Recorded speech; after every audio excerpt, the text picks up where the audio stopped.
La ilaha illallah. What about Musab ibn Umair, who resembled the Prophet ﷺ in his appearance and character, who the Prophet ﷺ looked at him and knew that he has a beautiful tongue, so he sent him to Medina. He was the one who went to Medina, and when the Prophet ﷺ migrated from Mecca to Medina, he found 88,000 people from Medina that were singing طَالَعَ الْبَدْرُ عَلَيْنَا مِنْ ثَنِيَّاتِ الْوَدَاعِ.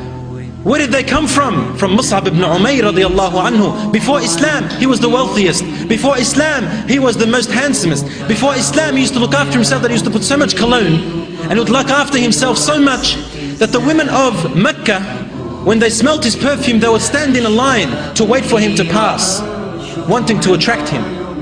Yes, this was Musab ibn Umair radiallahu anhu. When he embraced Islam, he donated everything he had of his wealth in the cause of those who are more in need. And then in the battle of Uhud, Musab ibn Umair, fighting like a lion, defending the Muslims, defending the Prophet sallallahu alaihi wasallam, when a spear attacked him, it struck him, and in swords one by one, until he had over 70 stabbings, and he fell to the ground. And then the Prophet ﷺ and the companions, after the battle was over, they came to bury the Muslimin, the Mujahideen, the Shuhada. And then when they looked at Musab ibn Umair, they searched through his wealth, and he did not find anything with his wealth to cover him.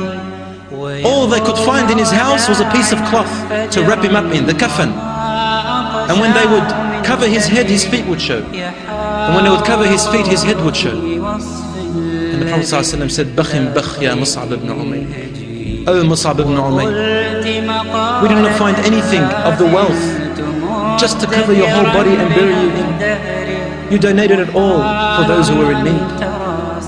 فَالْجَنَّةُ هِيَ اللِّقَاء. In Jannah is where we shall meet. Al-Firdaus al-A'la, my dear brothers and sisters.